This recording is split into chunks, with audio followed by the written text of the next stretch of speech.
gathered to explore the intersection of cognitive science and teacher education, a field that brings tremendous potential for shaping the future of education. This conference brings together thought leaders, researchers, educators, and practitioners from all over the globe to share their insights, discuss challenges, and for new path forward for the audience of this event. For the next 2 days, we will examine the levels of knowledge and understanding of this academic community about the revolutionary developments in cognitive science and teacher education. The major themes spread across 4 major tracks, namely the first, the frontal lobe in thought and action, perception and decision making, mind, brain and education, and the last, emotion and cognition. So the experts present here will deliberate on their deep insights in these areas. Cognitive development and learning processes to instructional strategies and classroom applications. Our goal is to bridge the gap between cognitive research and practical teaching, providing evidence-based solutions that can transform the education system. Before we begin, I would like to extend. So, to understand and to have a detailed idea about this conference, I would like to have the person who has the major role in organizing this event and had been working very hard with other members to make it possible.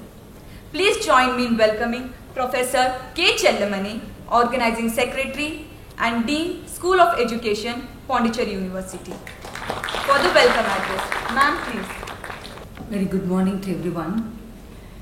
Before I begin, I thank the Almighty for this day, for making one of my dreams in academics come true. Vanakkams to everybody. I am Chellamani, Dean, School of Education, and I am very happy for our request or call for papers. Everybody is here. So in totality, I welcome everyone. Educating denotes how much knowledge is constructed and how best the skills are acquired and how well the attitudes are developed. Teachers need to know the operation modalities and must have the science of learning among learners. Though biologically the human brain is similar, its function differs from person to person. The causes are many: food intake, family culture, environmental impacts, instilled behavior, and so on and so forth. A teacher probably knows the above facts, yet a shade of doubt whether they know how their students learn in order to effectively facilitate their learning process. Cognitive science offers insights into cognitive processes such as memory, attention, and problem solving, helping teachers understand the mechanisms underlying student learning behaviors. Every student has unique learning needs and preferences. Researchers in cognitive science help teachers recognize and accommodate these differences by providing strategies for personalized instruction. Teachers trained in cognitive science can adopt their teaching methods to cater to diverse learning styles, abilities, and backgrounds within their classrooms. Cognitive science research sheds light on effective assessment practices and promote learning and retention. Teachers can design assessments that align with cognitive principles such as incorporating speed, repetition, and retrieval practice to assess student understanding and promote long-term retention of knowledge. There is a growing focus on evidence-based education, with significant achievements being made in the sciences of learning. However, the challenge remains: are reports, guidelines, and outreach efforts truly sufficient to disseminate this knowledge and influence educational practices? Despite the best efforts, it appears that educators, administrators, and parents are often slow to adopt the recommendations provided by researchers. In some cases, They may even reject the advice altogether or respond with outright hostility. The conference provides a platform for the teachers, scholars, students, and other learner community to understand the learning process in the brain and as teachers what we should do for learning to occur. We have with us linguists, medical doctor, educational scientist to deliberate on learning nuances, and ultimately we may start perceiving our teaching in a different dimension. Well, I move on to a formal welcome address. I will so privileged and considered it as my pleasant duty to welcome our Honorable Vice Chancellor, Professor K. Tharanikaarasu. In his tenure of 9 months as Vice Chancellor in charge, he has become the fulcrum of our Pondicherry University. He has given an enormous facelift to our university with his non-failing commitments and 100% dedications. He was able to raise our university as third among the central universities in India. I am citing this from the newly released report of the Outlook iCare India 2024 rankings. Despite being a very capable administrator, he is also a man of human touch. He has won the hearts of not only the students and the academicians, but also the non-teaching community. A big salute to you, sir, for all your ongoing sincere efforts, and we so privileged to have you amidst us in spite of your busy office. On behalf of School of Education and Gandhigram Rural Institute, Dindigul, our collaborative partner, and extend very warm welcome to you, sir. I feel immensely happy to welcome Professor Rajneesh Bhutani, our registrar. You all can see that he is so simple, yet he is known for quick decisions and quick processing of files. This has brought a remarkable change, supporting our Vice Chancellor and elevating this university. I take the pleasure of welcoming you, sir, on behalf of the organizing team. I feel immensely happy to welcome our experts who are with us on the dais, 2 experts. Now, Dr. Sabeshan Shivam and Professor Rajani Konanthambige. Dr. Sabeshan Shivam is a psychiatrist, Apollo Hospital in Madurai. He has specialization in psychiatry of head injury, geropsychiatric epidemiology, STDs including neuropsychological impairment in HIV, leprosy, suicide, epilepsy, dyslexia, executive functions, mental retardation, psychosomatic illnesses and others, resulting in 90 peer-reviewed publications, more number of podium presentations and awards for best research paper. He is such a busy practitioner, very difficult to get him even over phone, and we are very fortunate to have him today, sir. On behalf of the organizing team, I welcome you, sir. Professor Rajani Konanthambige is a former professor, Center for Human Ecology, Tata Institute of Social Sciences, Mumbai. Basically, madam is a psychologist by training, working in areas of child psychology and development. Her academic contributions in this Mumbai are wide and noteworthy. A series of research projects focused on women and children development, and to name one, a collaborative project with the Children's Environment Research Group, New York, the Center for Human Ecology. Her publications, outreach activities go to pages.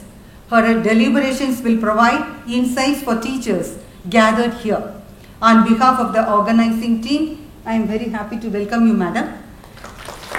I feel overwhelmed while I recall the constant support of Gandhigram Rural Institute in the conference organization by shouldering the responsibilities of compilation and publication of the papers submitted for this conference. On behalf of everyone, here I welcome Professor Jahida Begum, the head of the department, and her team of colleagues and scholars. Happy welcome to all of you from Gandhigram. I welcome all the delegates from London, Singapore, Malaysia, and from Mumbai, Chennai, and Madurai. I also welcome participants, peer presenters from all over India. I am so happy to share that we received 140 papers and we released the abstract of the papers with the help of Gandhigram Rural Institute. Later, the selected papers will be published in Springers. I wholeheartedly express my gratitude for the support from my colleagues from School of Education, guest faculty, ITEP, PhD scholars, MAT students, staying as my helping hands from the inception and from this minute, and welcome all of you very happily, and thanks for your support. Once again, I welcome each and every one present over here, and my special happy I have to share that our former professor, Professor Lalitha Ma is with us for 2-day celebration. Thank you, madam, for your presence. Once again, I welcome all of you, and I feel that you all will have a very good time, both academically and for your food. Thank you very much.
The dais are always made for men, and women, we tend to get dwarfed by the dais. Thank you for this.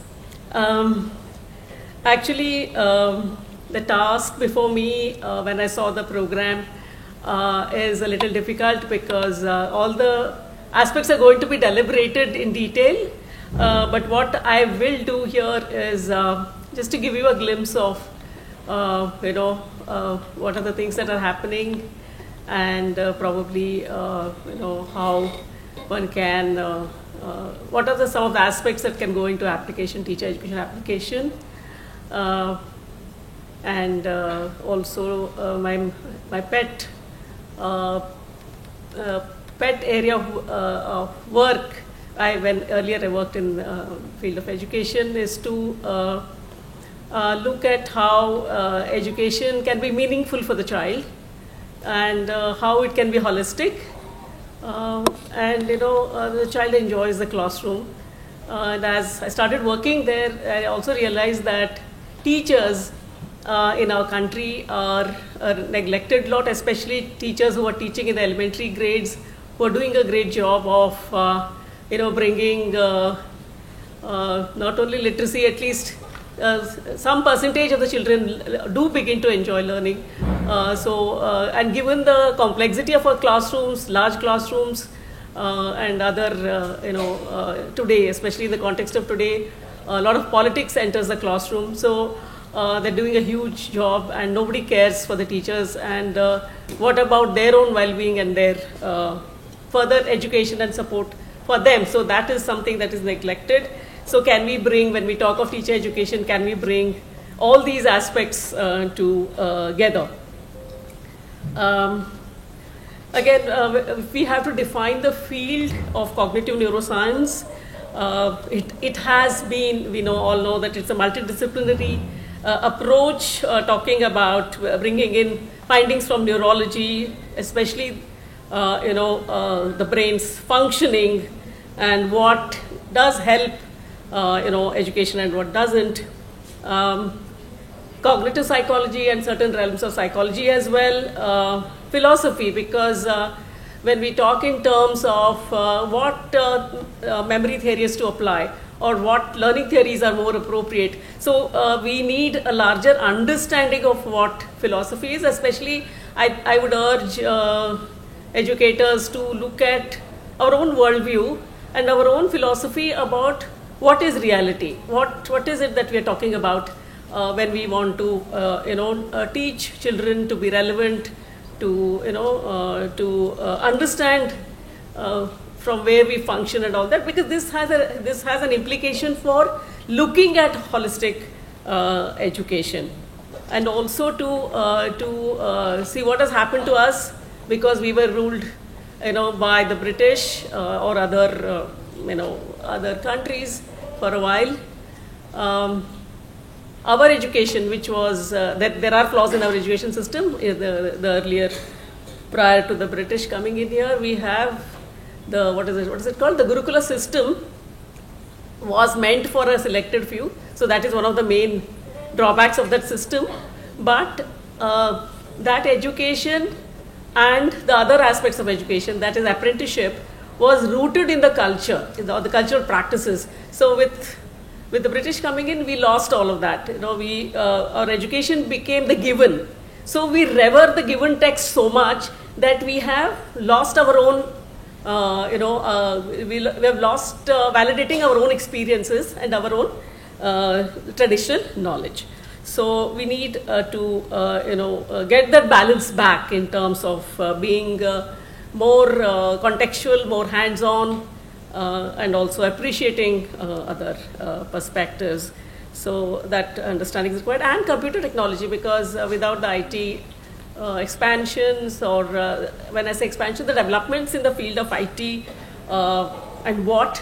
and how the computer can be used in the education of children, I think there is a lot of contribution there, and some work is happening. How do we present the stimuli to the child through these computers, and how will the child learn?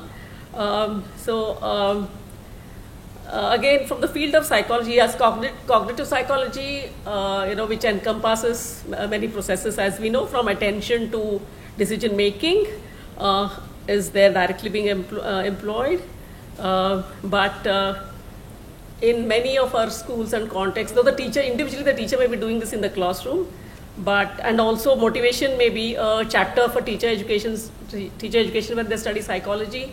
But how does it get implemented in the classroom? How do parents look at the motivation for children is all lost, because the child is forced to pay attention to certain topics and not to certain others. So it is basically maths and science that the child has to focus on. Languages and social studies and all those other things are not important. Craft is not important. Drawing is not important. So the parent is also putting a pressure on the child to move in a certain direction. So the motivation of the child is affected.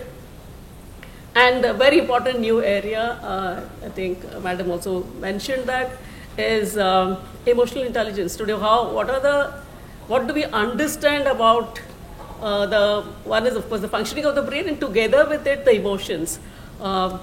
So one of very significant areas, I think, today in life skill education is this component in many of the international programs, and some of it is being tried in India, is teaching children to regulate their emotions, because emotional and social skills form at least 20% of 20% of the variance is contributed by these emotional skills, social emotional skills, for success at jobs later.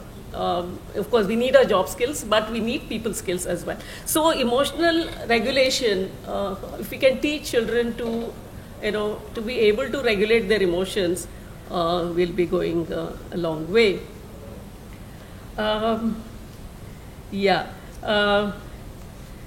Now, because children in today's context, like I said, one is the parents, the other is the technology that is available at their disposal, which we all know hooks us to the medium, all the digital, various forms of the digital media, hook us to that medium, and creates problems for adaptation of the child. Sometimes maybe in the classroom setting, because Children are not playing with others. There are no social skills. The child is all the time by himself or herself, exposed to this digital media. While we all learn from the digital media, I think the child being obsessed with this digital media or medium is a huge problem, because it will also limit to what the child will learn and the learning speed of academics. Because if you look at it logically, I haven't recently read any articles on this one, but if you look at it logically, it is going to promote certain skills. And again, the children start using this media when they are 1 year of age, when the brain development is still to take place, the synapses are still to consolidate, and the better synapses consolidation is there when the child is engaging with different kinds of skills. So you'll have children who are skewed in certain skills, at least when they come to the school. Yes, there is brain plasticity, but are we all the time pushing children to one kind of a development? So that is something that needs to be kept in mind, and it becomes a huge challenge for the teachers, because there are various kinds of problems when children come with limited skills to the classroom. Real life adaptations will suffer. We need to keep in mind that we need to see the child holistically. We have a huge battle with the parents that is together with the problem of trying to see the child holistically. So teachers have a huge task. Today we are also seeing that along with academic aspects, a more integrated approach to various skill learning is required. That is what we'll need to do, because of the crossover that is going to be there. Again, children come with various problems in the counseling situation, and we saw that the child is motivated to play sport, to play a game, football or whatever. And this child is not doing well in the classroom, so the child is sent either by the teacher or the parent to see the counselor. And we saw that we could transfer the skill and the knowledge that the child uses in playing the game. The child is planning, the child is using many skills there. He's learning patience, he is learning to negotiate with others. All those aspects became useful because the strategy that he used there could be transferred to his academic learning. This is a little older child when they are 10 and 12 and all of that. So the child is able to transfer his skills to the classroom learning. So it's important that children are made to invest their energies in different fields. That is that integration which is lacking. So when we talk in terms today of neurocognitive education, we should also be conscious of the fact that which has come up in the program, you will see, is the educational neuroscience. Because if we are sticking to psychologists, so also neurologists are interested in certain facets of the brain development and its manifestations. So all of that doesn't translate into classroom education. So you need to see what is it that I want to take to teacher education, or take it into take in the classroom, take to the classroom. So we have the field which is being called, I think the last 15 years, being called educational neuroscience. So again, an interdisciplinary field which is again taking into cognizance cognitive science, motivation education, emotionality and all of that. So it is, and of course education, how do we actually transact things into the classroom, that remains the focus. So all this application is being brought into the educational neuroscience field, and it is as cognitive neurosciences, educational neuroscience is also an interdisciplinary team. Now, again, when we look at what is happening in the brain and how we take it directly into the classroom, what I'll do is I'll take a few examples, and I'll need to be reminded, because there's a lot to say. After 15 minutes are up, I can then use the little time to wind up. I'll talk about some examples because again I'm a psychologist, so I'm able to bring in examples from neurology to psychology and to the classroom, a bit into the classroom.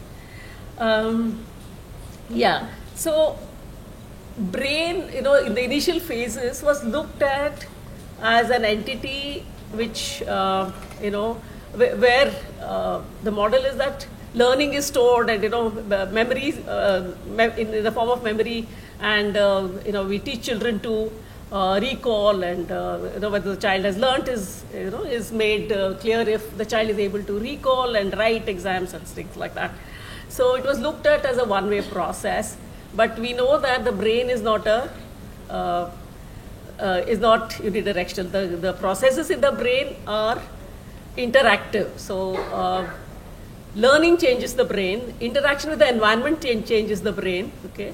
Yes, if there is a damage to the brain, certain processes are affected.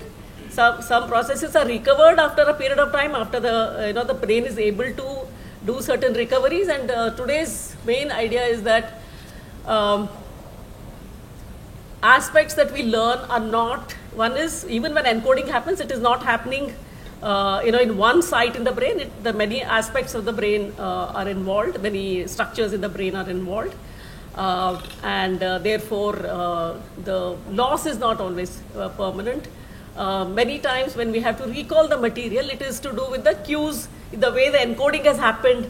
The stronger the encoding, the better is the recall. So those are the aspects, and more complex mental processes are involving more structures of the brain, many aspects of the cortex, the parietal lobe, and all of that, the hippocampus. All the different parts are involved when we are storing information and engaging in complex higher mental orders, higher cognitive processes like thinking, reasoning, decision making, and all of that. So it's to do with how the brain is not only being plastic, the brain also stores in various other parts of this thing. This was sometime in 1979, where there was a conference in Karnataka University. I was still a second year BA student. There was a conference on 100 years of the psychological laboratory. Leipzig in Germany had the first laboratory in 1979. So this was in the 100 years back. That is, what is the year? Then it is 1779. So in 1979, we had this conference, and one of the persons there was from IIT, Dr. Kool. He was from IIT Bombay, and they had the infrastructure to do neurological work. So one of his finding was, of course, a lot of these experiments are done on rats, and the experiment was that even when in the learning area, associative area, when a lesion was done for the rat still learned to run the maze. All rat experiments are with mazes and finding their food and all of that. So the rat was still able to, in spite of the lesion, the rat was able to run the maze. So which for many years now, the indication that brain is not storing information in one particular area is being the information that is coming out. But here for us, I think as educationists, the issue is this aspect of again, one of the revolutions in cognitive science has been when people started talking about representation.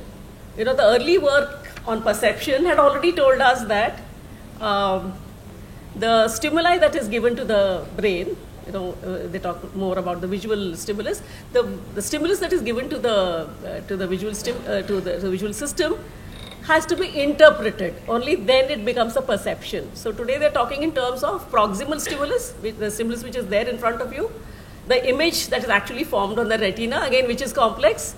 On a two-dimensional retina, we can detect the three-dimensional perception occurs. Plus, we are able to say what is that object. because that is coming through our learning from the environment. When I'm told that this is a microphone and you can speak into it and people can hear loudly. So that labeling of the object and what it means, what is that object, that meaning is coming from the outside, and all of this is stored. That is a percept. Okay. So today we are talking in terms of this representation, which is very important, which says that something is coming from the environment, the teaching that occurs and all of that. So one aspect is that. Now when we move towards more complex learning and associations, you have the representation of concepts, development of categories of the concepts, or even, what do I call as a chair, or what do I call as a table. So all those concept formations involve minute, sophisticated processes, and various parts of the brain are involved. One is that, and the other is that it is connected. There are connections formed in the brain. The representation itself is as a complex connection, where when I see something, do I classify it as chair or not? The brain is going to search those different percepts that are there and then decide where it has to be classified and which category it goes into. The categories are also formed in the brain. The representation is there. So the representation of objects, or the representation of learning, concepts, abstractions, everything, abstract concepts as well, is done at a very sophisticated level, and is also done at a very high speed. Because as we store information in the brain, the visual processing is again, we say it's quite fast, but the auditory perception is extremely fast. We process auditory stimuli at the rate of 20 milliseconds to 180 milliseconds. So simple words are processed extremely fast, and we are also comparing it with the storage that we have in our brain in the next few seconds. So in next 3 seconds, they say that almost every fraction of a second, in every 3 seconds, every second, we are able to process 3 words. So that is the speed. And I think when that is the kind of a speed, and when your children are older, the high school students and early college students are able to process information very fast. So the lecture that you provide has to be made so interesting, it has to be made, we need to involve them. So you need to make it very interesting, because the processing is very, very fast. And today, because the knowledge is there at the flick of the mouse, you need to be much more, innovative, or make the lecture more interesting, so that the child gets involved. Because there is no attention, then there is no learning. The encoding starts with the child or the individual being able to pay attention to the stimulus. So that is how things are. That's how fast things have to work. So one of the huge areas, I think teachers already struggle with this aspect of getting the attention of the children, because that's one of the huge tasks that they have. So getting the child involved through developing their motivation or interest, making the stimulus attractive, all those tasks are there already. And since, again, along with providing that attention, how do we help the child encode it meaningfully? So can we provide stimulus to make it meaningful? So one is, I think we learned a lot of maths and physics and other things without knowing its application. So we just had to, try to understand what the teacher is saying and remember it somehow and, reproduce. So a lot of maths concepts were like that. So I do better at conceptual level than at the arithmetic level. So I used to do badly in maths because my arithmetic was bad. So conceptually, if you are able to teach children and also to apply it, where is it going to be applied? Not today, not tomorrow, but somewhere in the world it is applied. So if we are able to provide those linkages, then we are helping the encoding. Otherwise, it doesn't make sense. Yeah. So I've got the notice that I need to wind up. The other aspect, which perception and and attention were two things that I definitely wanted to talk about. The last thing I would wind up by saying that we need to bring in the emotional intelligence into the classroom, not only for children, for teachers as well, because I need to know how am I operating. I need to become self-reflective. So one of the aspects today is, I think, self-reflection of the teacher. And the studies are showing that when you get teachers to be self-reflective, you are preparing them for their career very well, because they will work towards two things. One is making an impact on children. The children are actually learning. And the second is that they strive to perform better in terms of what they should do in the classroom. And the other thing that we need to teach them is to be comfortable with who they are. They have to manage their emotions. They have to not get bogged down by what children do in the classroom, because classroom managements are becoming extremely difficult. So their own well-being is also at stake. So they need to be able to be involved in that, which in certain areas, emotional intelligence work is happening. With that, I wish all success for the conference and all the paper presenters who are there to enjoy their work and their presentation. Thank you. Now, moving forward, I request Dr. Sabeshan Sivam, psychiatrist, Apollo Hospitals, Madurai, for the special address. Sir, please. I thank the organizers for their thought that this can be the future way of looking into education. Not because I happen to be interested in neurology or neuropsychology, but whether we like it or not, it has to come. There's no choice. I am to introduce myself. I am a professor of psychiatry. My special interest is in neuropsychiatry and neuropsychology. Done some lots of work on HIV, all neuropsychological aspects. And dyslexia is my favorite topic actually. And though we are all family of teachers, I also was called as teacher, as a professor. I didn't know much of the education, of science of education. And the person who introduced this thing to me was Professor Mohan. I don't know how many of you know about Dr. Mohan. Some 30 years ago, he developed the concept that neurology somewhere, it has to creep into the education. He used to say that this is the future. And the difficulty was, there are no links at all in between. He said, somewhere you provide me with the links. And for opening the door of education to me, I am personally thankful to him. He has done lots of works apart from, introducing me to education. Second was Professor Nammalwar. He is my senior colleague in Niman's, clinical psychologist, professor of clinical psychology. And he's done lots of work in neuropsychology, particularly children. We were trying to develop a scale for that, neuropsychological testing. And he was a partner to me. Both of these people, I gratefully remember their contribution. And then the question is, why neurocognition in education? Because they are the central concepts in educational psychology. And proper scientific inputs can lead to better educational practice in designing the learning environment. Smart boards have come. Analysis of and formulation of curricula and constructing authentic assessments.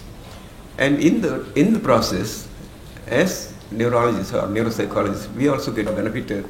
We can know with the probably functional neuroimaging or other methods how exactly the curricular and non-curricular learning disturbs or enhances the neuropsychological processes, basically.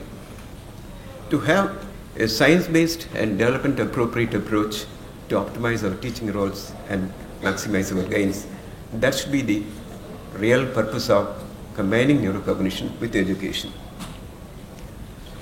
We'll define education as the transmission of values and accumulated knowledge of the society across generations. The child is born with a naive cognition. We know pretty well, we call it tabula rasa. And this is the empty slate on which we can write all our scripts, continue to do it till the end of the child. And slowly the child, from the absolute, vacancy, it is able to establish to a complex, multidimensional, and the most important thing is self-perpetuating maturity. That is what the education does, and the whole thing happens under the care of institutional contributions. And we'll have to remember that teachers spend more time of their, with the children in their developmental transformational stage than even the parents. And in the process, I would like to emphasize the most important point, that learning is essentially biological. Probably this may be a new addition to our way of thinking. Learning is essentially biological in the sense, suppose we take a child and see how the learning comes into the picture. Learning actually increases the level of cognitive maturity, no question. And this cognitive maturity again develops, the cognition is able to sort of analyze still complex visual inputs or auditory inputs or all perceptual inputs. And in the process, the brain matures. And at a level of maturity, is still able to develop some more concepts from the learning. So the question is, they are both interdependent and mutually sort of supporting each other. And the most important thing is this sort of communication between the learning and the educational process or the cognitive process has to continue throughout the life. And even when the later part of the period of life, when the so-called education itself by itself stops, the educational processes within, which have been internalized within, they continue to flourish, to develop your personality and make you into a bigger person. To give a small introduction into small parts of the neurology, I think that will form the basis for our further study, further talk. And fourth will be the occipital lobe. These four lobes are basically, they are not differently seen as we look at the real part of the brain. Structurally, anatomically, you cannot differentiate. And the most important thing is, when the brain develops, the neurons, they start off interconnecting and networking. This networking is the most crucial part of human development. This is what differentiates the animals from humans. And the most other important thing is in terms of domain interventions. Say, for example, frontal lobe and the temporal lobe, or the temporal lobe and the occipital lobe, or something like a parietal lobe and the frontal lobe. All these areas are domain connected. That is very, very important. This networking and the domain intervention, domain expansions, that forms the basis of our human cognition. We'll come to that later a little bit. And this networking is the most crucial thing for our development. And this is this single neuron with lots of dendrites. Dendrites are the process which take the message outside the neuron and to the neuron, and axon is the one which takes the thing outside. I don't want to burden you with lots of anatomy and physiology. I'll try as much as possible to limit it. And when we discuss about the neurocognition, the most important thing is, like any other human behavior, it is evolutionarily designed, genetically determined, and environmentally decided. These 3 points I would like to emphasize. We'll come to that elaborate in detail. They are evolutionarily designed first, genetically determined next, and third, environmentally decided. Now we say, okay, what is so-called evolution contributing to this? Evolution contributes it essentially because it's a multi-level biosocial adaptations. I'll explain a small part of that. It's more like a story. See, the ancestors of the present generation, Homo neanderthalis, they came down from the trees to the earth. We call them bipeds. They began to talk in terms of two limbs. When they became bipeds, they had lots of other advantages because they are able to see further, they are able to prevent any preying by other animals, and they are able to prey by better than anything else, and the hands were free. So this technological and a little bit of linguistic overgrowth began to develop the brain into a very big size. The Neanderthals had 1,500 milligrams of brain compared to 1,100 of ours. And the difficulty was when the brain became so big, the skull becomes so big again, and the woman has to have lots of difficulties with the delivery. So what happened was, there are two things which are happening. One is the ultimate cognitive development or brain development maturity within the womb. Now that was postponed. So the child was born as a dependent child, which doesn't happen with any other animal. And the child continues to be dependent for a long period of time. This long dependency is one of the hallmarks of human development. And in the process, in the widening process of the pelvis, they found that the woman was not able to run fast like a man. So they had to settle down in a small place along with the dependent child, and the mother took care of the child, and the early family was formed. And the most important thing is this continued, being together with the mother, sort of, something like imitative learning. All these things helped the child to learn primitive aspects of thinking, and that forms the first educational system. And there were other changes. I'm just giving one facet. There are lots of other things which happened during the evolution which demarcated man from the animals. There are some certain small areas which have developed more than in any other animal. We call them last common ancestor. We are far better in certain areas, particularly in terms of integrated personal perceptual output. And there are certain special types of cells, something like Wernicke hormone neurons, mirror imaging, mirror neurons. All these things, they have contributed a lot for our development of the brain and the cognitive process. And this is at the interpersonal interactions and the language, they elevate our cognitive representations unique to us. I'm happy my previous speakers brought in the topic of cognitive representations, and I'm happy I can enlarge upon it a little bit more. Second thing is, I'm going behind. Second thing is the genetics. Genetics actually is concerned with transmission of behavior from one generation to the next through deoxyribonucleic acid, DNA. And every individual has about 3 billion pairs of base pairs. But 99.5% of them are shared by all of us. And the so-called 15 million base pairs are behind all our variances. Even then, in terms of cognition and statistics, there are too many involvements. I'll comment about only one thing. Many of our cognitive behaviors are governed by multiple genes. Say, for example, intelligence, it involves 1,441 genes, and most of them with a low effect size.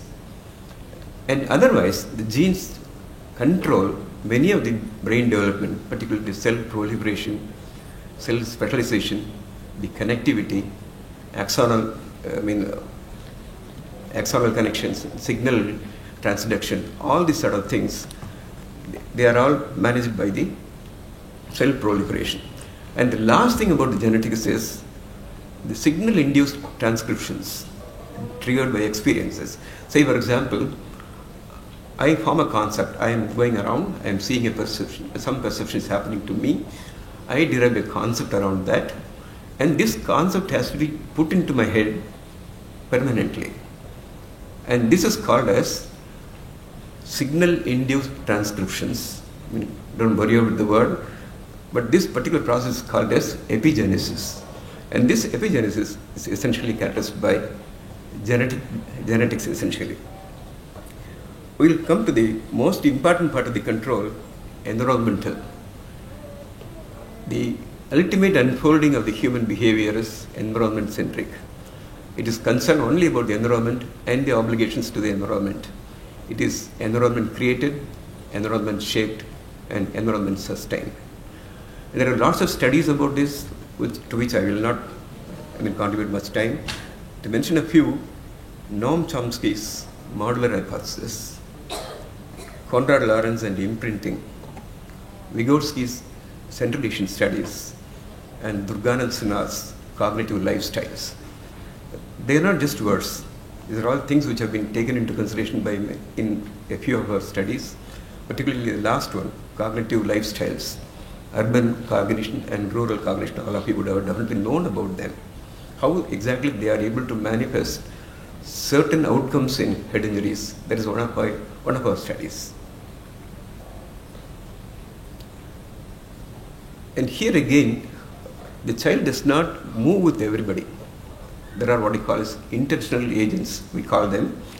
There are the most significant others who are in the immediate environment of the child. And they play a very important role in cultural learning. I will quote a few levels only. I mean, it's an ongoing process, but I am just getting it 2 or 3 cutoffs. At 2 years, the child perceives the environment well and integrates with others. They want to know what exactly the mind of the other begins to think. It's called theory of mind. And the child begins to take up the other person's point of view as they grab the internal goings on in the mind of the significant other. This happens, and because of this, the child begins to socialize. Child begins to take up a little bit of the language. Child begins to take up lots of other details which are shared by the significant others and the child itself. Particularly something like belief systems. They're all there, part of that. And as the child still grows, by 4 years, the child is able to interpret his cultural group. Symbolic language enlarges, providing flexibility in communication. Around 7 years, the speech gets internalized. This is a very, very important step in the human evolution of cognition. This inner speech, we owe the name to Vygotsky. It organizes, and this begins to regulate the thinking. We call them, the child becomes a verbal thinker. And being a verbal thinker, the most important thing is he can go into not necessarily concrete modes, he can go even into abstract modes. And all these skills, they develop almost the same time, chronological event eventually in all cultures. So this is basically a problem which is essentially managed by a biological process of control and evolution and development. And in the process, I just wanted to mention about one particular thing which is going to be in the future, the so-called cultural tools. Say, for example, biologically derived cognition. We have a certain amount of thinking about orientation, memory, and all those sort of things. But they are not enough when we are growing beyond that. So what happens is, from the people others, we begin to develop a connective development of cognition. And this makes our total thing as a wide, very, very wide. And this gain is very important for all of us. And third thing, they are able to bring about what is called as the so-called cultural tools. The cultural tools shape the flow and structure of the mind. The important thing is they are a bit different from the so-called biologically derived maturity. See, biologically you can derive your maturity to a level, but beyond that, this so-called cultural conglomeration, that brings about a different level of, what she said was conceptual cognitive representation. The most important things are the language, this is called as the tool of the tools, the alphanumeric systems, the concepts, science and knowledge, and logic. And these develop our human capacities beyond the natural limitations. Say, for example, writing. It enables storage of vast information and access to them at will.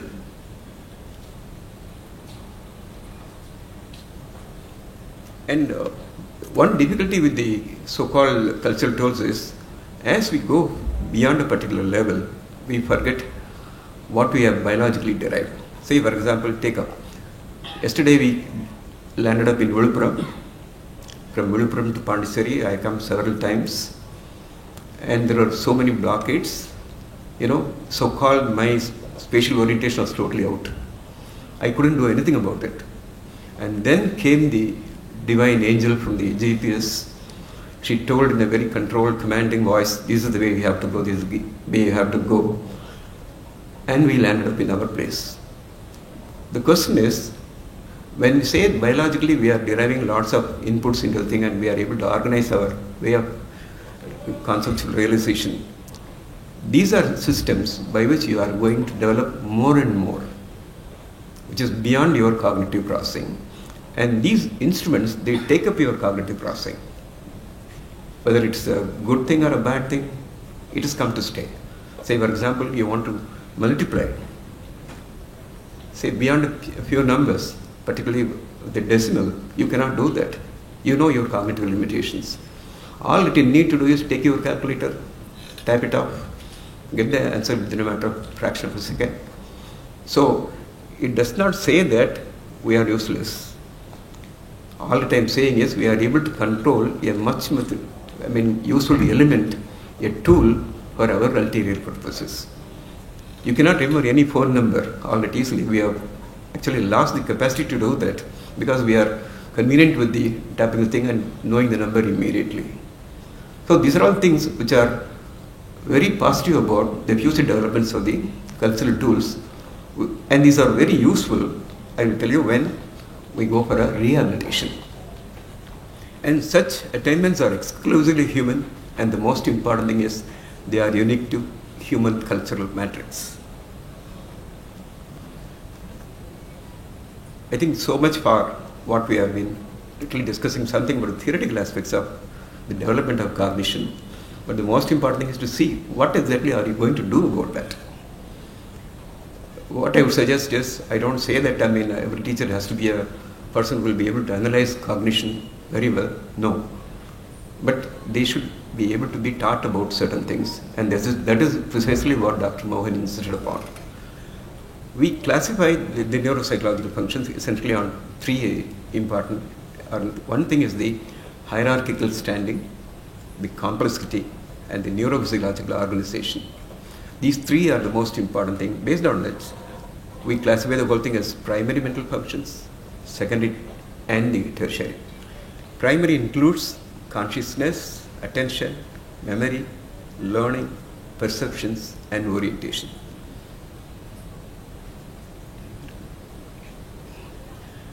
The first thing is consciousness. This is being aware of yourself and of the environment, and this is central to all cognition.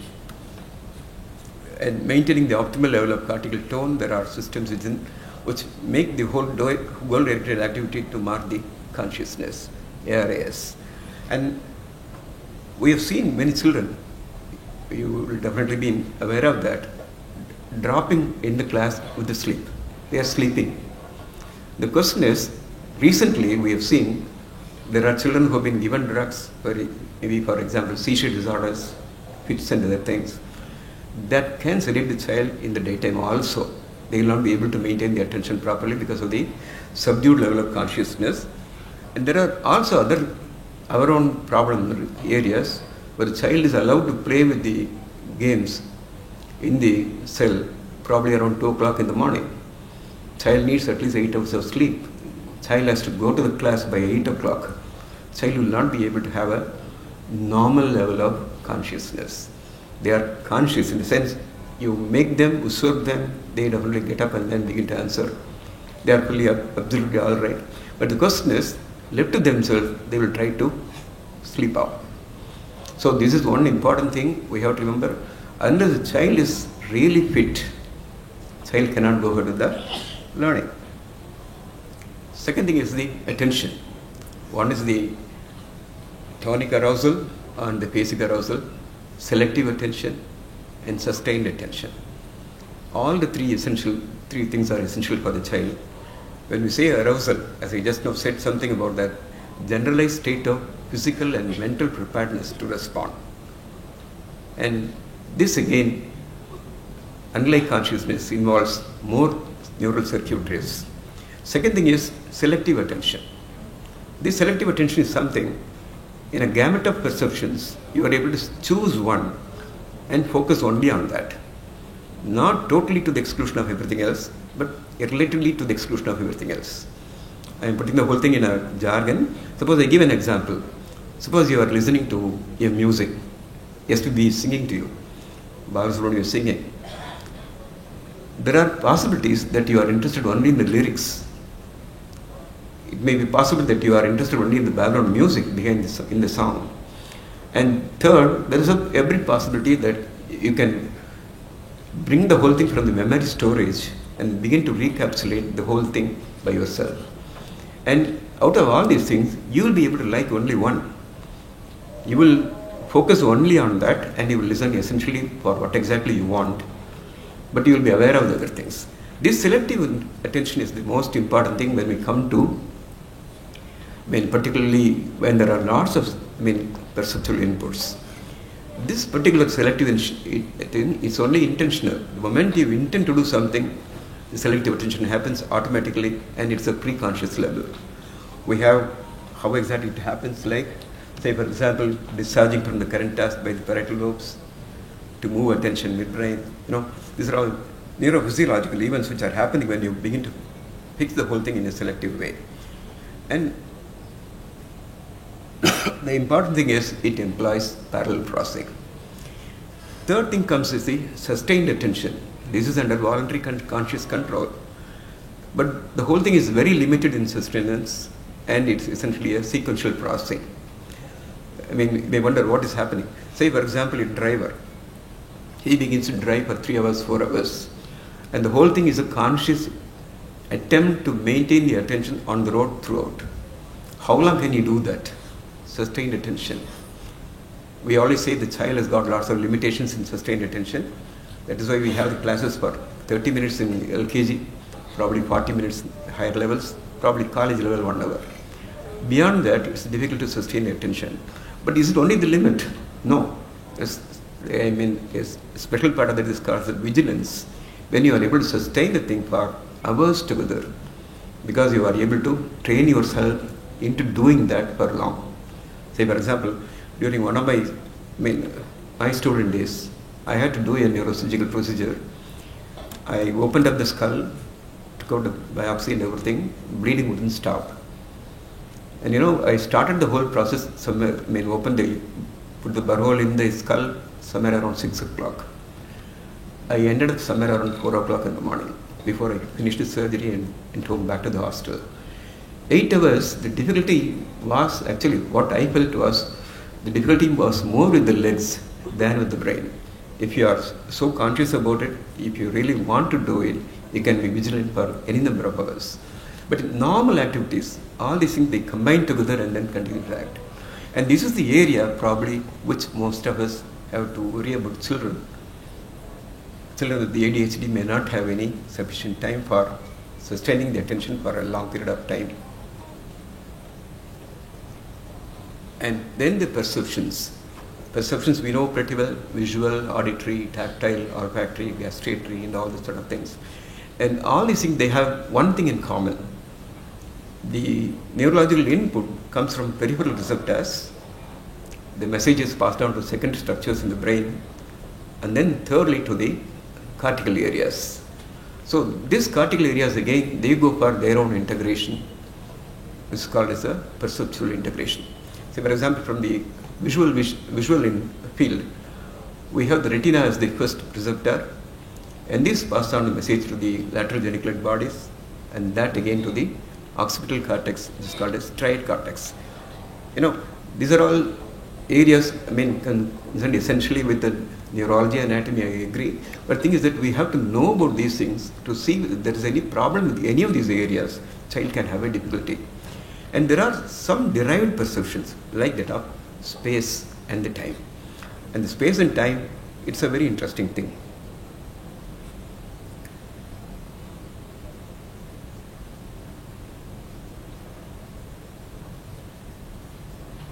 And of course, we all know everything about, mostly about memory. This is an area which has been extensively studied in educational science.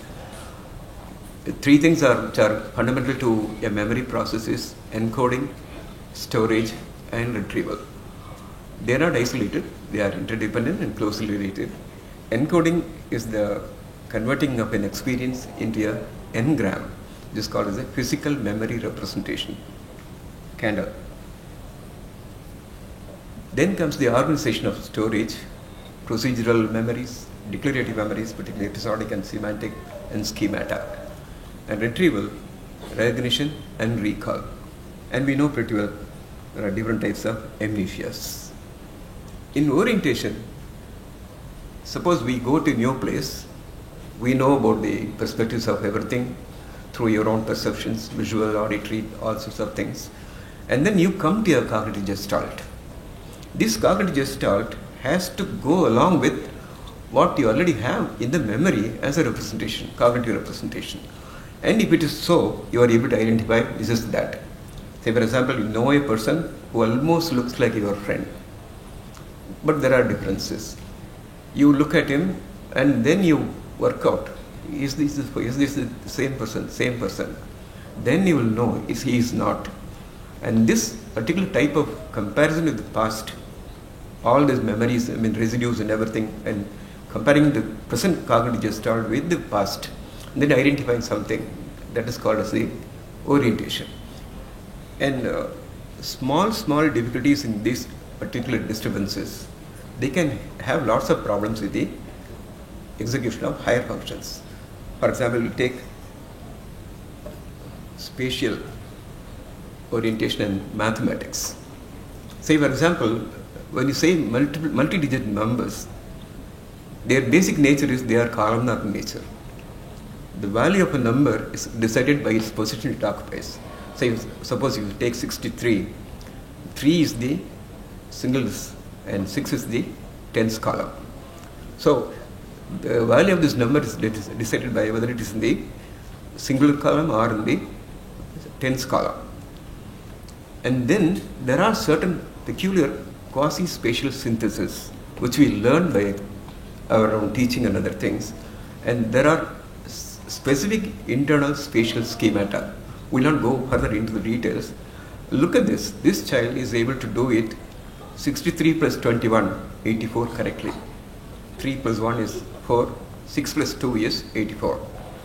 Next one, 619 plus 458.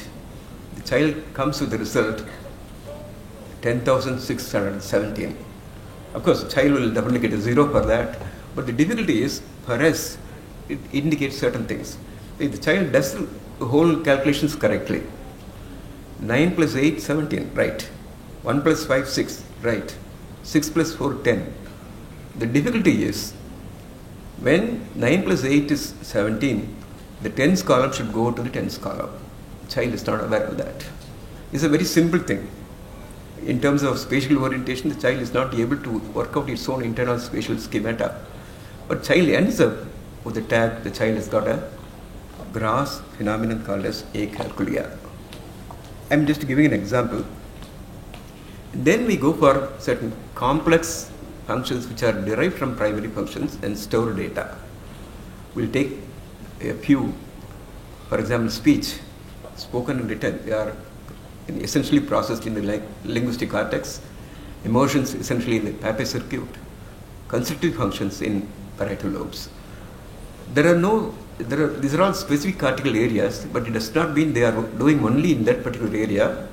The whole of the cortex is involved. Everywhere, all of them have clear cut of networking, and the final end product, output, is through this, essentially through these areas. And still further evolved functions. There are lots of, intricate human functions. They involve holistic neural synthesis with vast networks. I mean, to cite a few, motivation, planning, reasoning, thought process, executive functions, social behavior, creativity, intelligence, and the most important, probably the last, the inner awareness. Every function involves lots of networks. Say, for example, a thought process. Thought involves the linear logic of the dominant lobe, left side. And then it also involves the parallel processing of the non-dominant hemisphere, essentially something concerned with the intuitive process. And then there's a important collective connecting pathway, callosal pathway, which are very important. Corpus callosum is the most important area for integrating both the intuition and the logic. And we ultimately bring out a thought process. Again, frontal lobes play a lots of significant role in many of these illnesses. We know about when we see patients with frontal lobe damage, we are able to explain many of those things. But the basic difficulty is we still do not have even an iota of idea. We do not know anything literally, I should say that. We are trying. The neurological basis of any of these phenomena we are not still aware of. They are not still open to science. And in the process, what exactly have we done in the past? See, interactions between the disciplines is the most important thing which can bring about dividends, which is more than the sum of their contributions individually. The tasks are many, but most of them are within our reach. To cite a few, Dr. Mohan and his team, I would say it was, this man was future oriented. Maybe he was self-effacing, but the question was, the future orientation was exactly, it was very great. Say, malnutrition and education, dyslexia, yoga and education, creativity, pedagogic intervention. There are so many areas. We have all done all those sort of things. Not that we have come to any conclusion, but we are trying. That is more important. And Dr. Rama and her team in NCRT Mysuru on dyslexias. Third, Ms. Nadaraja Kasi, her work on various facets of teachers.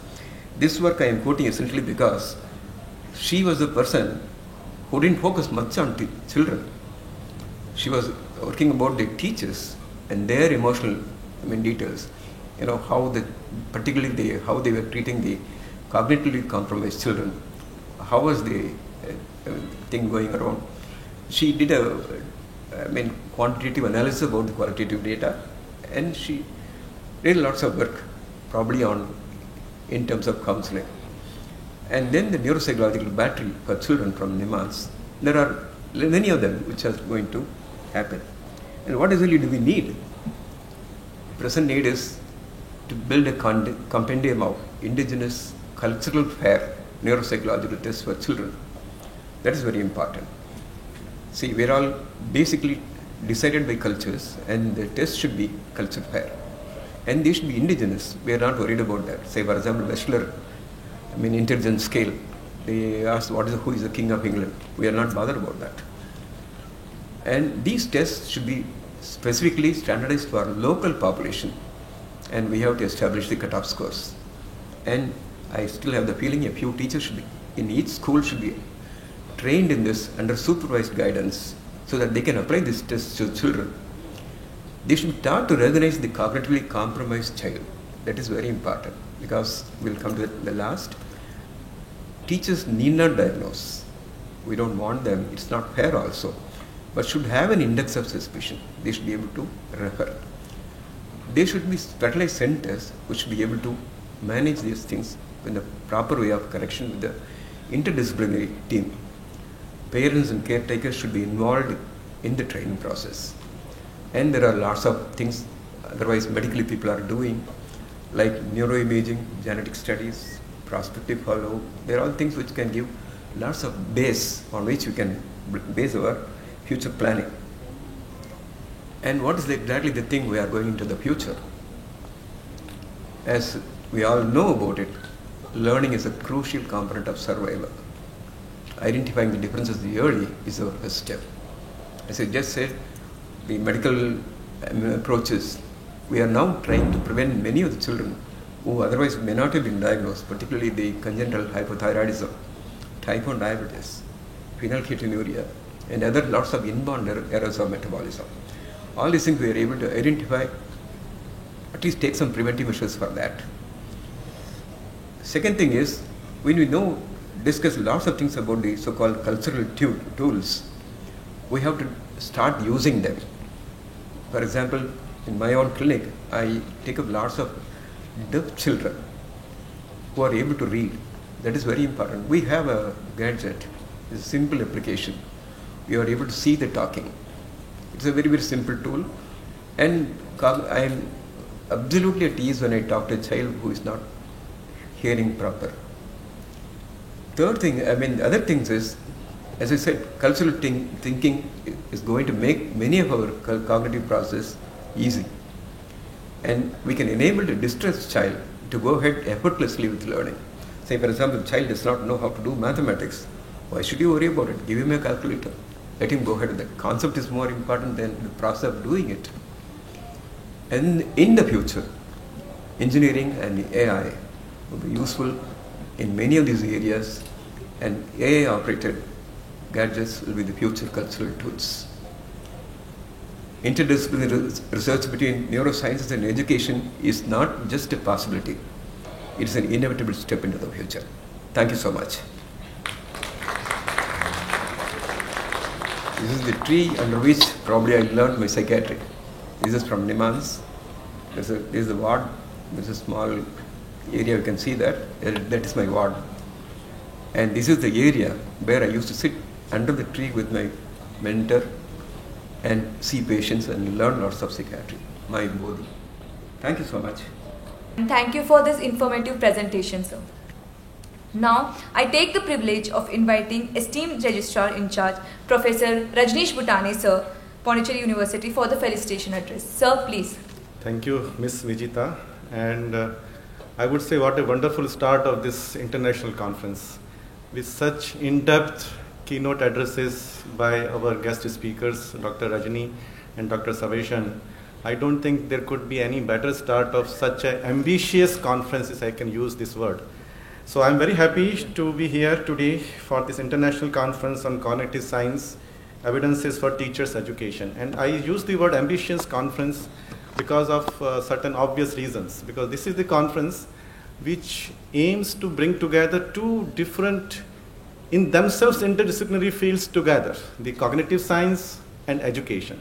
Both themselves are very multidisciplinary subjects, and now this conference aims to bring them together so that one and each of one can benefit from each other. And that is why I said I was very happy listening to both the keynote speakers. Of course, it was a very big learning experience for myself. In fact, when I was listening to Dr. Rajni, I was reminded of something which I generally take solace in that concept that our brain is very adaptive. It can adapt. Even if damage is there, it can recover. It can learn. So they call it neuroplasticity. And why I'm saying that I'm very hopeful, and this is very hopeful or hope-giving concept, because there are many things which, after being in advanced stage, also we try to learn. And then we realize, no, old concept was that whatever learning you can have is all set by the time you reach the age of adult. But now this concept of neuroplasticity gives us hope that okay, at any age we are able to mold our brain and our mind and can learn new things also. So I'm very, very happy to be part of this conference. I also extend my heartfelt thanks to the organizers, Dr. Chelamani. She very rightly said that it is her kind of dream come true, and I can realize why it is such a big event for her, because bringing such experts on single stage, single platform is not an easy task. So I congratulate you, ma'am, for successfully doing this, Professor Chelamani.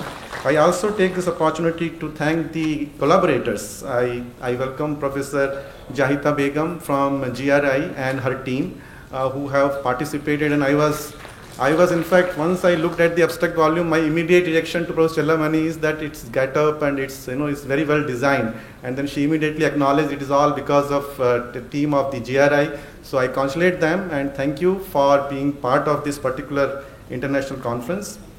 I was particularly happy because when I was talking to Dr. Saveshan, before this thing, I realized that such a stalwart person is there among us, and I was particularly happy because I realized that we share certain books as our favorite books. So we were talking about The Art of Motorcycle Maintenance, Jane and Art of Motorcycle Maintenance by the Robert Pirsig. And then when I listened to him, I was even more proud that a person who likes that book is such a stalwart, and even I also like that book. So, so I can also, boast about myself. But the reason that I'm saying this is, a person like me who is outside this field, neither I am an educationist, nor I am a cognition scientist or neuroscientist, speaking among such a gathering of such an experts is always a little nervous thing to do. And it reminded me another neuroscientist talk. I think it is available on YouTube. That is where I heard it. This is so relevant. So let me share something about from that talk. Her name is Amy Shelton. She is a faculty in Johns Hopkins University. And she was also talking about exactly on the same topic.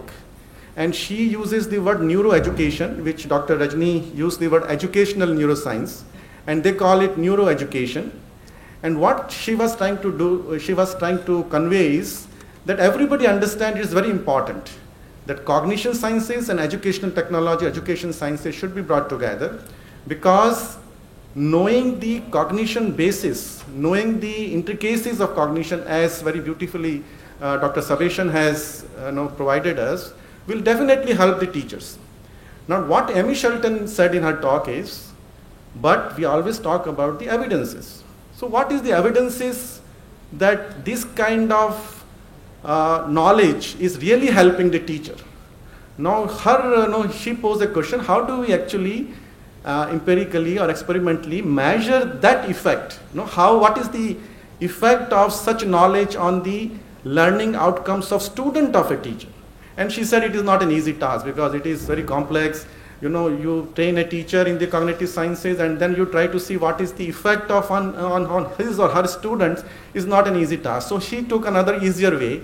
She said, let me see what kind of myths that teachers had before such kind of workshops, such kind of training, such kind of short courses, and whether those myths could be now removed from those teachers' minds. And so she mentioned certain myths, like for example, many of us think that we only use 10% of our brain. Many of us think that if you do not drink 6 or 8 glasses of water, your mind will shrink. Many of us think that either one is a left-brained person or a right-brained person. And she said it is all our myths, and many teachers probably go with these myths. So let us give them short courses. Let us give them some kind of training programs and measure, give them the questionnaire and find out, do they still endorse those myths? And that is where I remembered this talk, because interest was so counterintuitive. She said all those teachers who attended such kind of short courses on cognitive sciences, such kind of short courses in neurosciences, actually more strongly endorses those same myths, which these courses were supposed to remove from them. And it was not easy to interpret this result. Then her interpretation is, if you have small knowledge, then you think you are knowing everything, and you go ahead with your preconceived ideas. And that is why I brought this in, because among this such a vast gathering of the experts, I come with a small knowledge, and then I was boasting the other day to Professor Chellamani, I'm very interested in cognitive sciences, but I realized that it is because of the confidence which comes out of ignorance, rather than actually the true knowledge. So this is the risk that we have. But the other reason that I brought this Amy Shelton's results to this particular conference is because that also indicates the challenge that this conference has. Of course, we have very clear objective in front of us, that we want to integrate these two subjects together to help the ultimate learning outcomes of a student. But it is not an easy task. As Professor Sabeshan also pointed out, Dr. Rajni also pointed out, it is such a complex system. You have to be continuously on your tool or on, she used the word reflective cognition. You have to be continuously, as a teacher, continuously have to judge or assess yourself, how am I doing? So it is not an easy task that, okay, I have attended one conference or I have attended one short course on cognitive sciences, now I'm able to do better in my teaching. No, this has to be a continuous process. You have to always be mindful. I can bring another word which is very favorite of mine, mindfulness. so that your teaching will improve slowly, steadily, and ultimately probably you can say, okay, because of attending such conferences, I am now better teacher. So this is the challenge that we all have to, from the cognitive sciences point of view also, and from the teacher's point of view also, that this is the challenge that we have to be aware of when we participate in this. So I'm very sure that this particular conference will provide several such opportunities to interact between the cognitive specialists, the teachers, share their own experiences, share their own results. So I really congratulate all of you. You are participating in this particular important, ambitious, and timely conference, I would say, on the cognitive sciences and their role in teachers and teachers' education. I'm very happy also to note that many prospective teachers also there. The students of the School of Education are also there. So they are the torch bearers of our teaching profession. So I'm very happy that they are there. And I also came to know that the Pondicherry government's Directorate of School Education is also supporting us. In fact, I would use this opportunity to thank Dr. Sivagami also. She was supposed to be here, but for some reason she could not come. But I was told by Professor Lamani that some teachers from the Pondicherry schools are also here. So I welcome them, and I also thank them to be here. And hopefully everybody would be benefited by this. I also take this opportunity to thank Professor Tarnikar Su, who is always a supportive Vice Chancellor for all kinds of positive endeavors, and he is here today from his busy schedule. So I thank you, sir, for being here. Once again, I am very excited that we have in Pondicherry University this particular type of conference. I again thank all the organizers, participants, and I wish you a grand success for this conference. Thank you. Thank you, sir, for your information and best wishes. It is now time for a highlight of our program. We are privileged to hear from a distinguished leader whose vision and commitment have profoundly impacted our institution. Please join me in welcoming to the stage our esteemed Vice Chancellor, Professor K. Taranikar Su, Pondicherry University, to deliver the presidential address. Sir, please. Good morning, everyone present here. Respected speakers, Dr. Rajini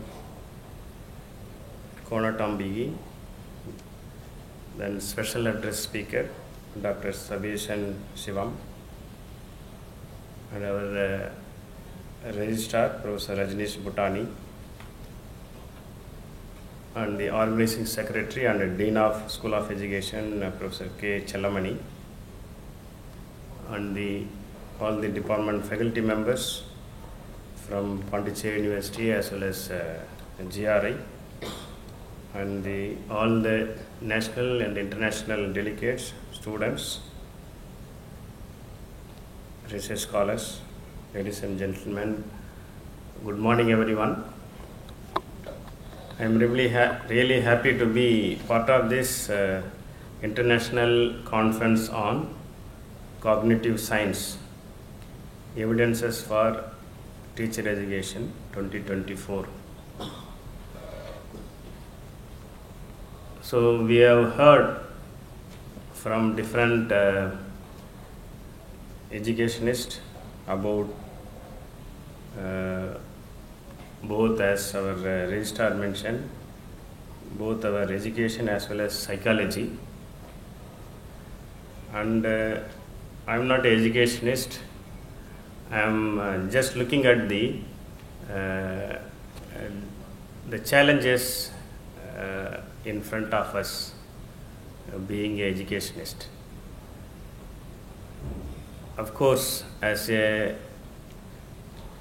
teacher of teachers, there are a lot of challenges to produce the teachers, to educate the teachers. And we have also a lot of challenges to educate the students also. So you have you can say, a multitasking of the education. And I view this as a very important stage, especially for India, where we are implementing a National Education Policy 2020. And in our university, we have started this from last year. and we are facing a lot of challenges. And at this juncture, I am viewing how education is going to play a major role, and how we are going to take this opportunity to bring the student into next level.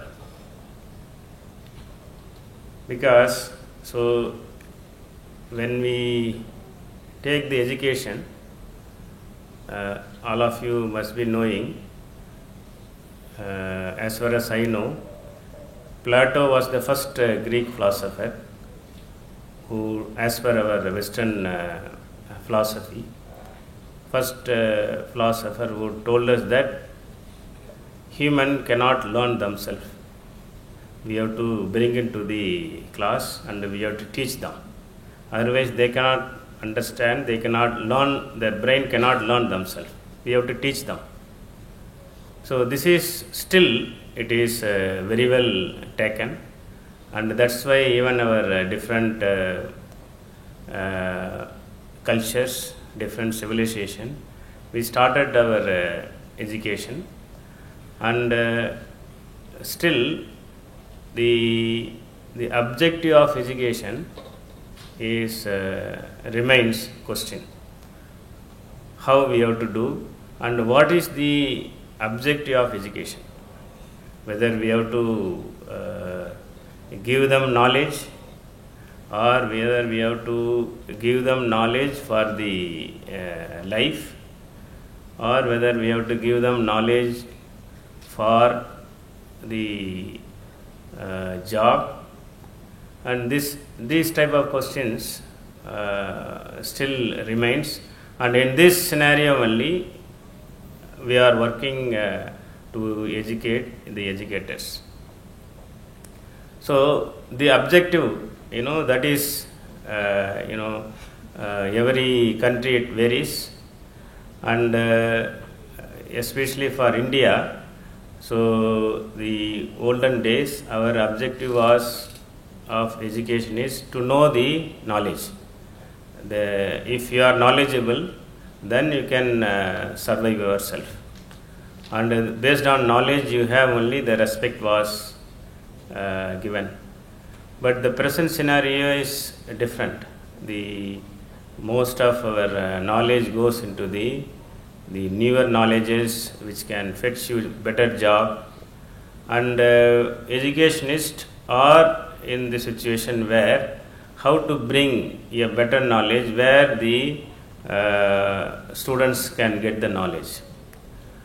So at this objective, we are very difficult to bring the main objective where knowledge is the reason for the education. So these are all different challenges.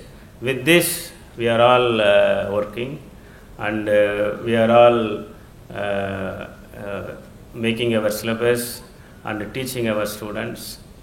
And the NEP is, I see this is a very good opportunity to tune ourselves. Whether we want to only give the knowledge for the students who want only to get a job, yes, it is there in NEP. And whether you want to give the knowledge for the students where only for the knowledge sake we have to develop the students, yes, it is there. So this is I feel very good opportunity for us, whatever because even though the genetic differences, Dr. Savation Shivam also was talking about different aspect of brain. So the genetically, even though the whole world genetically the difference is only 2%, but the interesting nature has made us interestingly like everybody, our interest is different, our environment is different, so we are distinct in every aspect, but our expectation also is different. So in this scenario, we have to educate, and we have to also educate the students.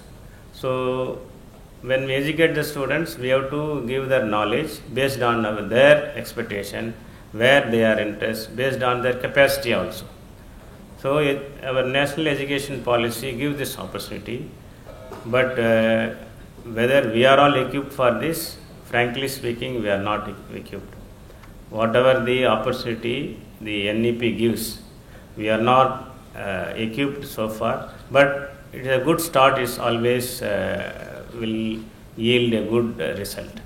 So in our university, we have started at least the NEP with whatever the limited multidisciplinary courses, and then limited the ability enhancement courses. We have started this, but still the opportunity given in national education policy is the students can take the interesting course wherever it is available.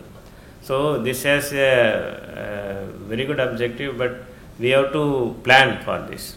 And as educationists, so we have to also plan in such a way that, so whether the objective of the national education policy is taken care. So when it comes to the implementing this, as I told you, there are a lot of challenges. So now, so far in universities, only we take care of PG courses, PhD, it is like a research institutions.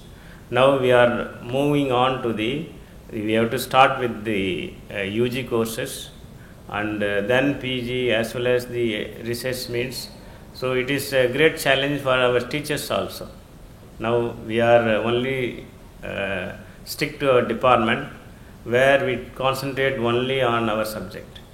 Now we have to move on, and we have to move from this department based, the syllabus, the major based teaching to the wherever our requirement is there, we have to go beyond our department and teach wherever there is a requirement. It is, I feel this is very difficult. As an administrator, it is very difficult to tell these teachers also, yes, please take care of this.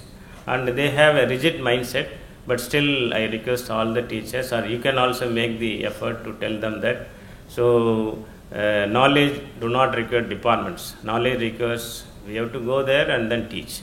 This is the, I feel, very difficult task for the university. Whereas the colleges, they have a very good system. Only if it is Tamil or any language teachers, they will go to the departments, they teach language and come back. Whereas in universities, it is not so. So everybody expects the students should come to our department, take the knowledge. So this I feel this is the first step to break this. Then the second thing is, now in national education policy, I always tell these things to wherever I start discussing with our faculty members.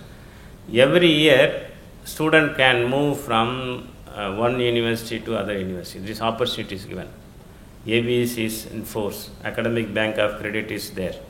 Maybe for the delegates from other university, it may be new. But now we are giving in the national education policy, we are giving the opportunity for the students move from one university other university. For example, the 4-year course, UG course, first year they can do at one university. They can go to the other university for second year, and then third year also they can go to other universities. Then fourth year they can finish the other university also. This is when the opportunity is given, students can take this advantage. But what is the problem for you may ask? The problem is, suppose if you are not taking care your students at first year, you may be admitting them. Now at present, 2 years or 4-year course, 3-year course, they have no other opportunity to stay in our department. But now it is, since opportunity is given, at the end of first year, they can go to other universities. You may be, if you are not doing well, if you are not taking care of their needs well, they can leave your department, they can leave your university to go to the other university. So earlier only the performance of the teachers only in the ranking, marking, everything. But your performance depends upon now whether students will stay in your department or not. We cannot stop now. Every year they can go to other universities, they can desert your departments. So even though it is good for the students, it is a challenge for the teachers. So you have to put full effort to retain the students in your department. So what is their need? What is their expectation? Even sometimes small need also. Earlier we, as a teacher, we ignore them, but we have no other option to take care of the students. We have to be fully mingle with the students, understand their needs, what is the problem. We have to convince them also, this is what this, like this. So it is, I feel, it is a very difficult task for the teachers when you implementing this national education policy. And also the every year we have to give also, suppose student wants some time, they don't want to go to other universities, they want to exit, okay, enough is enough, I want to go. The first year means certificate, second year means diploma, third year means degree, fourth year means honors. So every year we have to give them something out, something credit for their credit. So that is also very difficult for us. Suppose if you give first year in education, first year one certificate, with these students are going out, they should be getting some job. It is our responsibility now. Earlier it is not so. Any program you have, so if at the end of the program only one certificate, only one degree, with that degree you can, the students can get a job. Now we have to design a syllabus in such a way that at the end of first year we have to issue a certificate in UG 4-year honors I am talking. With that certificate students should get a job. So then second year means diploma, and then third year means degree. All those things, it is very difficult task. We have started this, but to satisfy the student expectation, we have to work a lot. And I feel this is the some of the challenges I feel as an administrator, as a teacher also, to understand this. I thought I will share this with the educationists and the policy makers also. And other general problem is you also know in the case of educating educationists, also the abundant knowledge is there in the internet.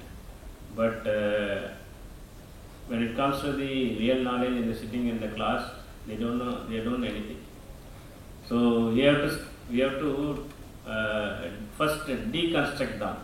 So what you are learning from the internet is not enough. Go to the reputed books. This is the reputed book. That is our first task nowadays, challenges for the students. So we have to deconstruct them. So we have to position them in a correct place. This is what the knowledge is in this subject.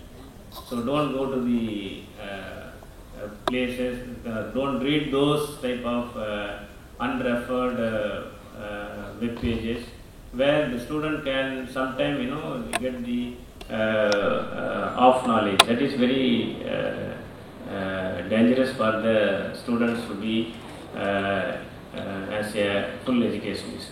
So these are some of the challenges for us. With this we are working now, and this conference definitely underscores this. I don't think these are your objectives.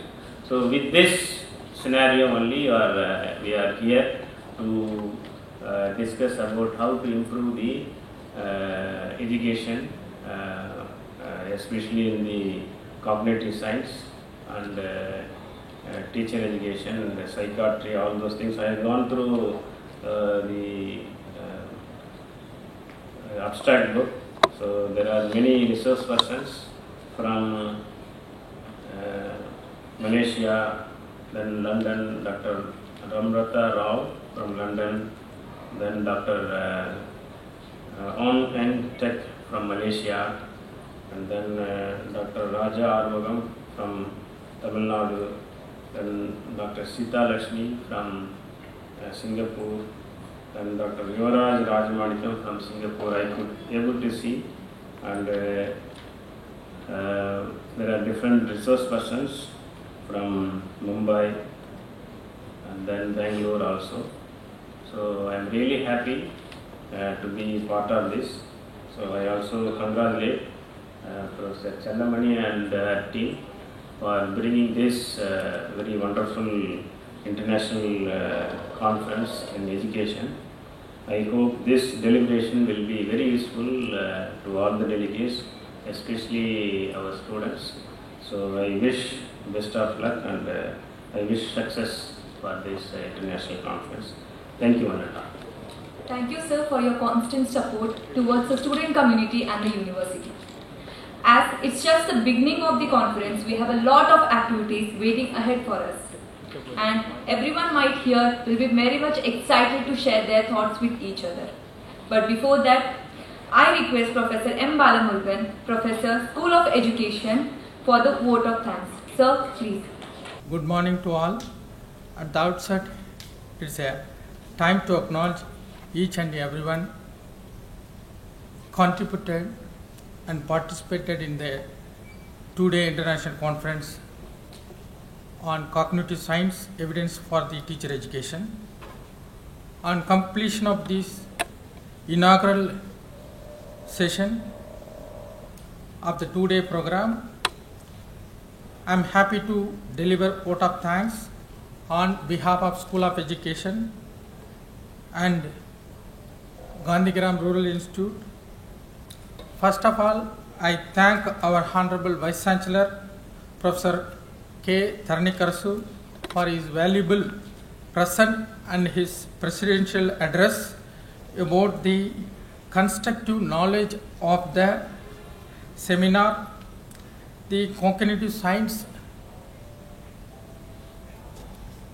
Next, I thank our Registrar, Professor Rajneesh Bhutani, for his valuable present and his felicitation address about the conference. I thank Dr. Rajni Kodampi for her keynote address about the theme of the conference, cognitive science, and the impact of our child and neuroscience of the present context. I thank Dr. Sebastian, psychiatrist, Apollo Hospital, Madurai, for his special address on learning and cognition and neurocognition and development of child growth and thinking, genetic determination. I thank our Dean, Professor K. Challamani,